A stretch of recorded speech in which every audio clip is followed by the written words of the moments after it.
किया, मैंने उनके लिए किया। और साथियों, उन्हें उपस्थित हो गए हैं और हम उन्हें पूरा का पूरा समय देना चाहते हैं। बात और बाबा साहब की जो 22 प्रतिज्ञाएं थी उसी पर हम काम करेंगे तो बाबा साहब का मिशन जो अधूरा है वो मिशन पूरा हो जाएगा। कि उन्होंने कहा था मेरी जय जयकार करने की बजाय मेरे जो अधूरे कार्य है उसे पूरा करने का काम करेंगे और जी जान की बाजी लगा देंगे। आप लोग ऐसा करेंगे इसी आशा और विश्वास के साथ आप लोगों ने हमें सुना। धन्यवाद। जय हिंद, जय भारत। बहुत बहुत धन्यवाद मैडम जी। हमारे बीच में आज के हमारे इस कार्यक्रम के मुख्य अतिथि माननीय पूर्व मंत्री स्वामी प्रसाद मौर्य जी उपस्थित हो चुके हैं। आप सभी से मैं चाहूंगा कि एक बार जोरदार तालियों से उनका आप लोग स्वागत करें।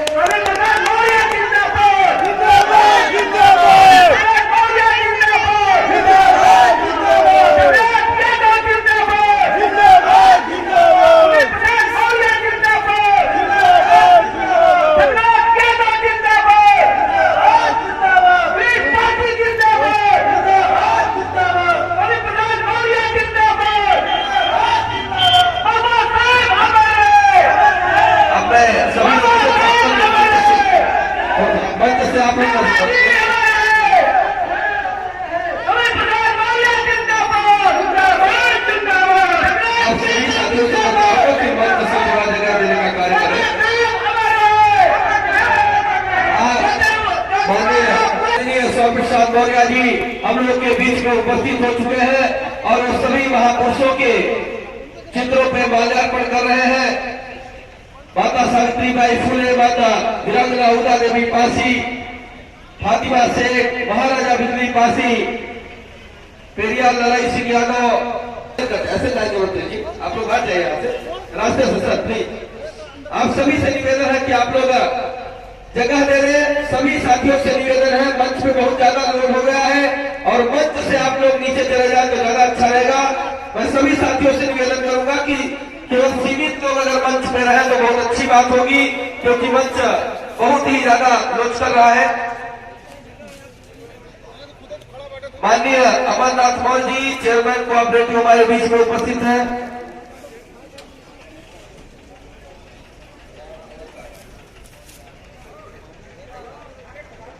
मैं मंच पर हमारे जो व्यवस्थापक भाई गुजरवान भाई और साथियों से निवेदन आप लोग नीचे बैठ जाए, सबको बारी बारी से स्वागत कराया जाएगा।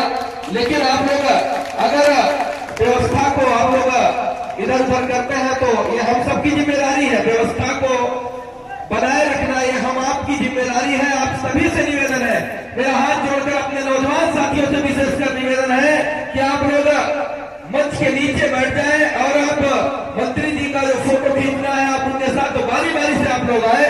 मैं आराम से के लोग आराम से आए। आप लोग थोड़ा सा सभी साथियों से निवेदन है आप लोग नीचे हो जाए।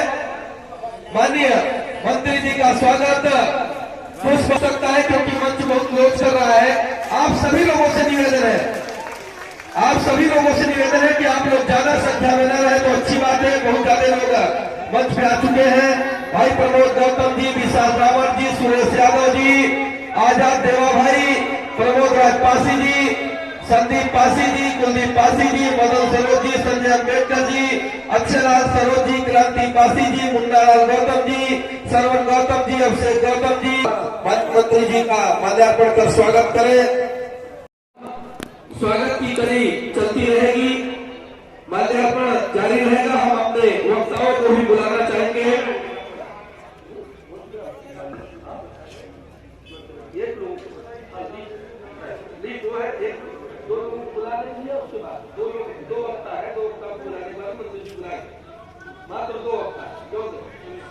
हम ज्यादा समय न लेते हुए दो वक्ताओं के बाद हमारे मुख्य अतिथि जी को सुनना होगा। आप सबको माननीय मनोज कुमार पासी जी, राष्ट्रीय महासचिव बहुजन मुक्ति पार्टी, आपसे निवेदन है कि आप आए और समय का ध्यान रखते हुए अल्प समय में अपनी बात रखे। आज के विशिष्ट अतिथि माननीय मनोज कुमार पासी जी, आप आए और अपनी बात अल्प समय में रखें।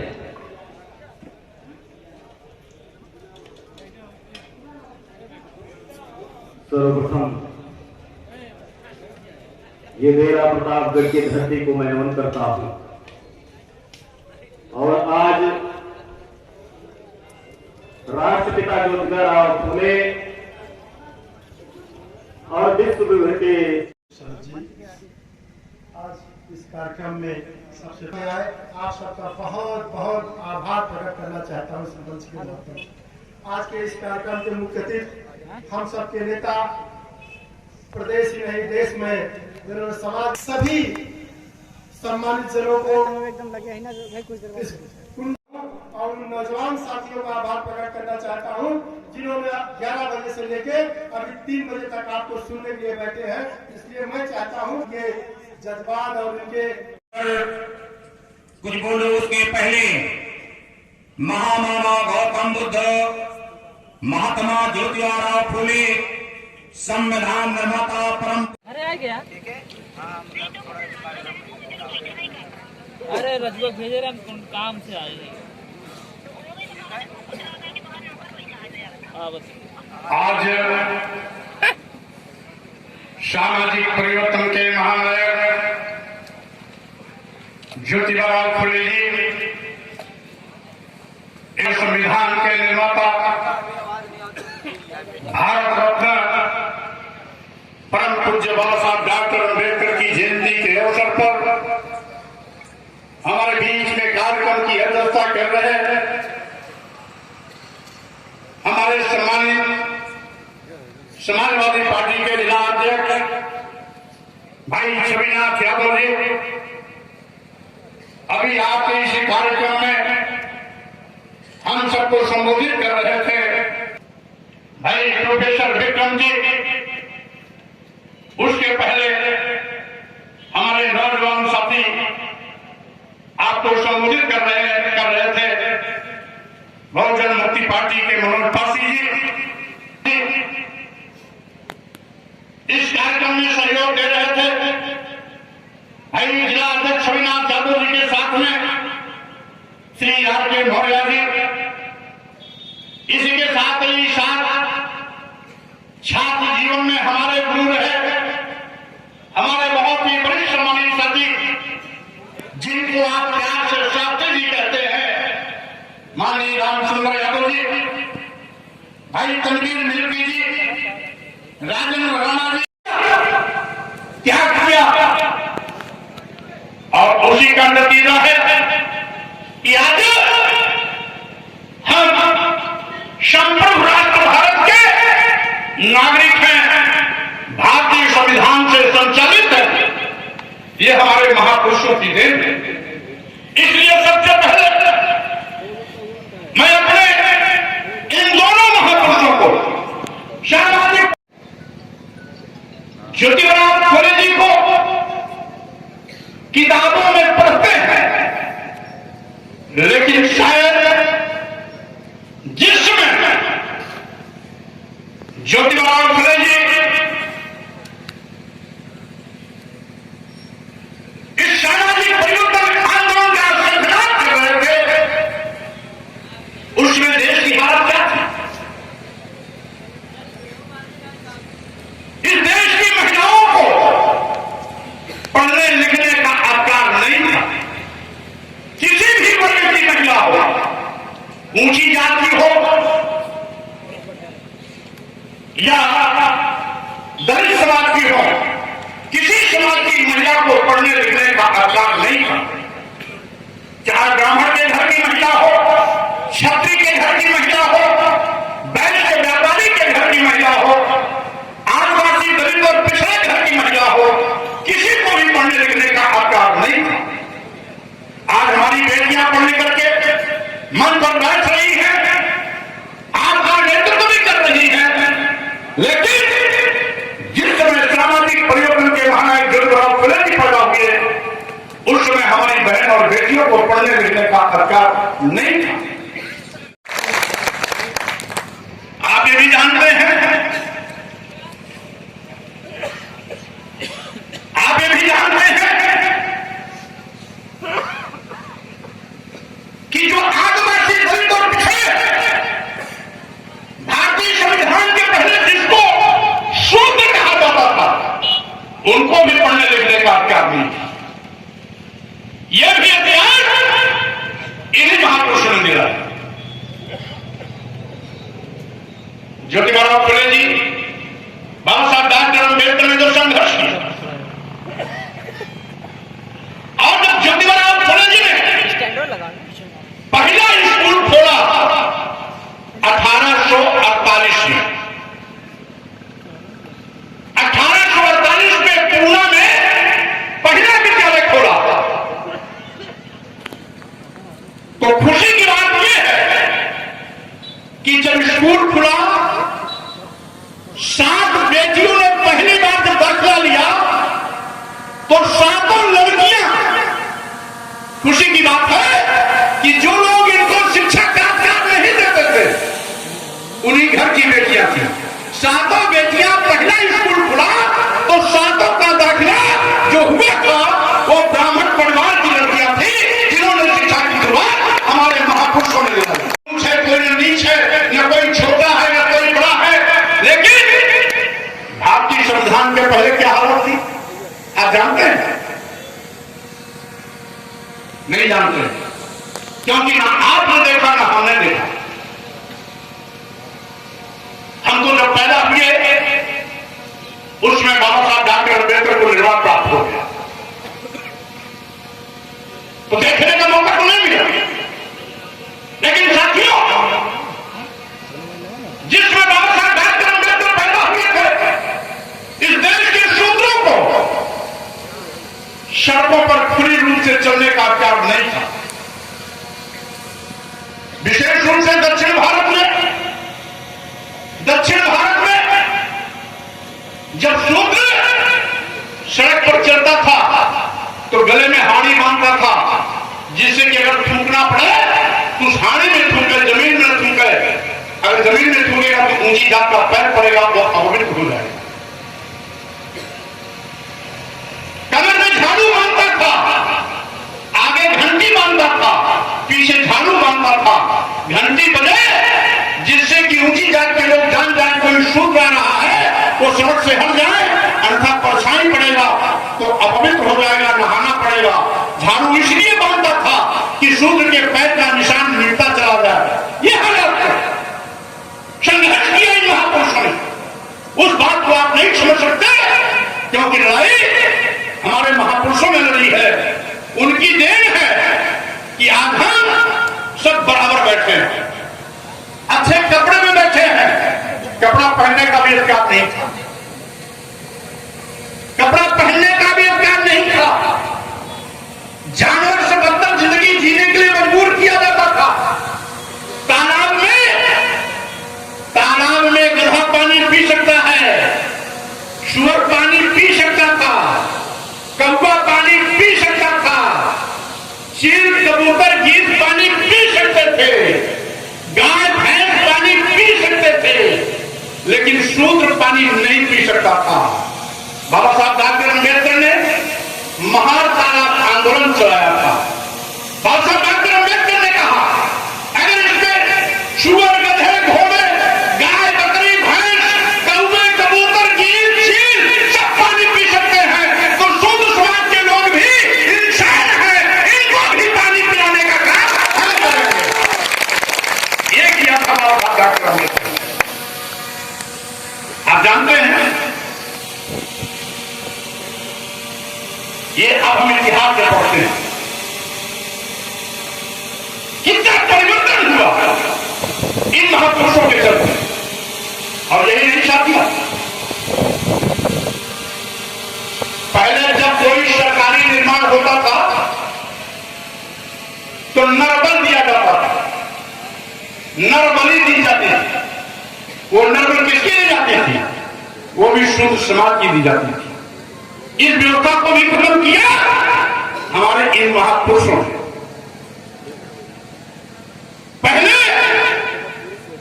सती प्रथा थी, बाल विवाह होता था, बचपने में शादी होती थी, कोने में बैठा के शादी होती थी, और इत्तेफाक से 10, 15, 20 साल आते आते किसी बीमारी से लड़का मर जाता था, तो उस लड़की महापुरुषों का त्याग है, संघर्ष है।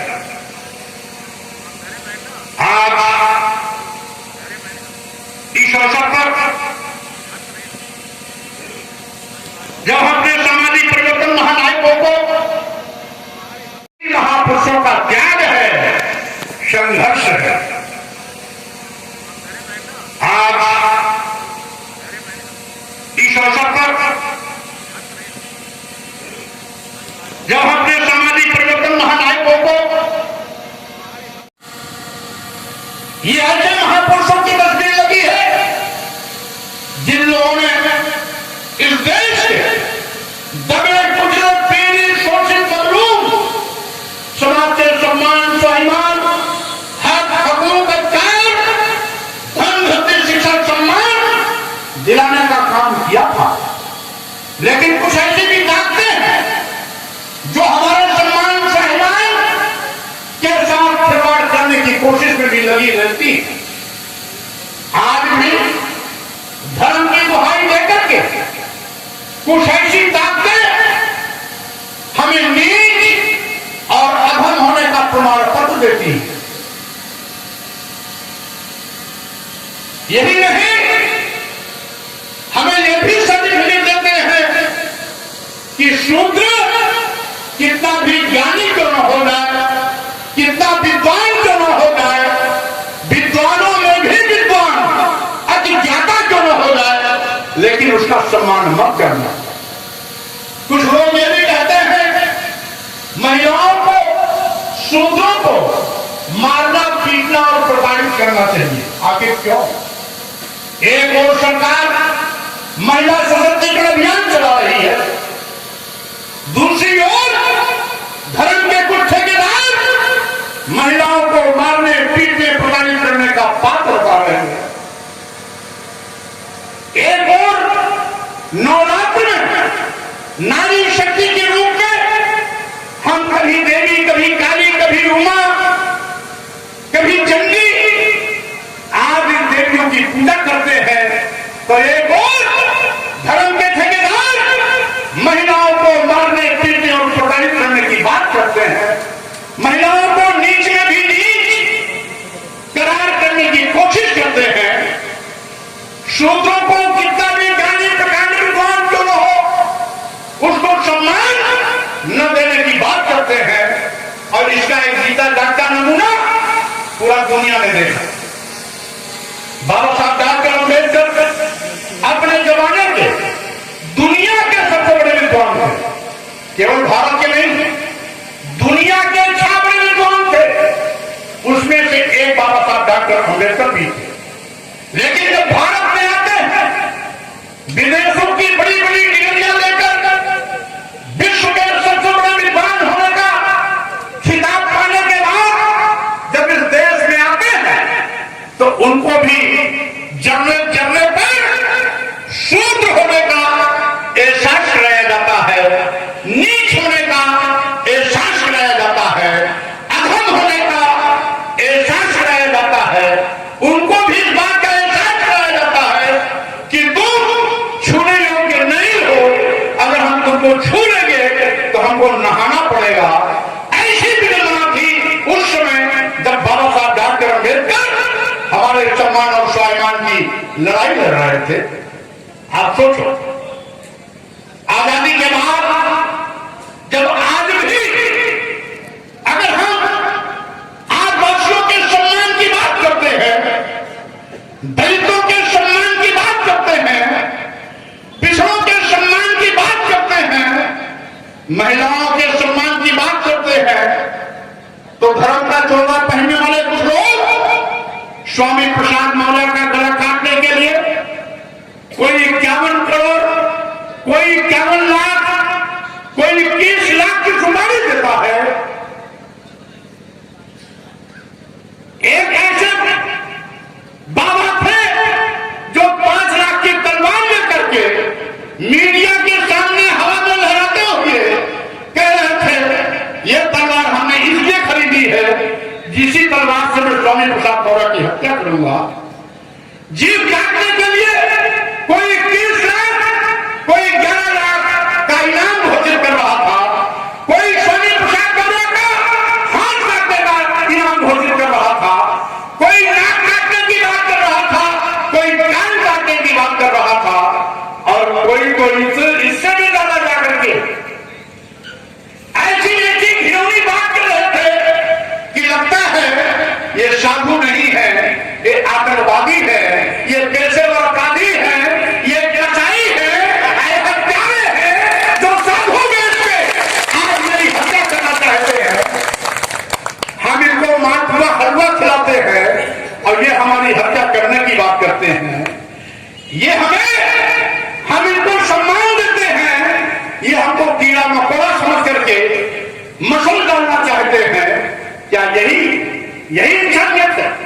यही धर्म का लक्ष्य है?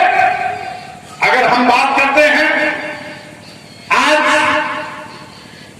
सबका साथ, सबका विकास, सबका विश्वास का नारा देने वाले लोग वोट लेने के लिए हमें हिंदू कहते हैं, वोट लेने के लिए आदिवासी हिंदू हो जाता है, वोट लेने के लिए दलित हिंदू हो जाता है, वोट लेने के लिए पिछड़ा हिंदू हो जाता है। लेकिन आदिवासियों, दलितों, पिछड़ों के नाम पर वोट लेकर बनाने वाले सरकार जब सत्ता में बैठ जाते हैं तो काम क्या करते हैं? हमारे हक और अधिकार की लड़ाई लड़ी, हमारे सम्मान और स्वाभिमान की लड़ाई लड़ी। बाबा साहब डॉक्टर अम्बेडकर ने इस देश में ऐसा भारतीय संविधान दिया जिसमें सबको बराबर का हक मिला।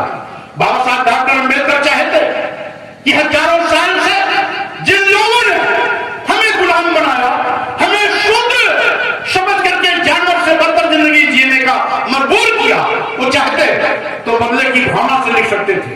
उन्होंने बदले की भावना से नहीं लिखा, किसी के खिलाफ नहीं लिखा, किसी के खिलाफ दुर्भावना से एक शब्द भी नहीं लिखा। ये उनका बड़प्पना है। उन्होंने पूरे देश को एक सूत्र में बांधने का काम किया। करुणा, मैत्री, बंधुत्व आधारित समाज की रचना की। हमारे मंच पर धनते जी बैठे हुए हैं, ये उसी करुणा, मैत्री, बंधुत्व का संदेश देने के लिए गांव भर भर चलते रहते हैं। इसलिए साथियों, मैं ये कहना चाहता हूं, इंसानों में जात नहीं होती, इंसान इंसान होता है। यहां जितने भी लोग बैठे हैं, अगर यहां का कोई भी फतेहपुर आदमी आ जाए तो किसी का चेहरा देख करके कोई ये नहीं कह सकता कि यह फला जात का है। लोकल तो जानता है कि गुड्डन राजपासी है, लेकिन फतेहपुर में लाया जाएगा तो गुड्डन राज को गुड्डन राजपासी नहीं कह सकता, क्योंकि इंसान में जातियां नहीं होती। जातियां तो धर्म के नाम पर ठेकेदारी चलाने वाले लोग बनाते हैं। ये हम नहीं कर रहे हैं। ये संघ प्रमुख मोहन भागवत ने भी कहा है कि जातियां भगवान ने नहीं बनाई। और साथियों, ये कौन ऐसे लोग हैं जो अपने को भगवान से ऊपर मानते हैं? अगर कोई भगवान है तो उसने तो इंसान बनाया है। सबसे पीछे जो बैठा है उसके भी 2 हाथ, 2 पैर, 2 आंख, 2 कान, 2 नाक, 1 सिर, पेट और पीठ है। जो मंच पर बैठे हैं उनके भी वही 2 हाथ, 2 पैर, 2 आंख, 2 कान, 2 नाक, 1 सिर, 2 पेट और पीठ है। यही किसी भी धर्म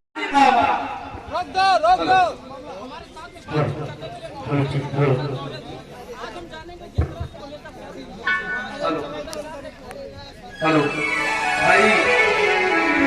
भाई सूर्या जी, आप मिशन के गायक हैं और आप इलाहाबाद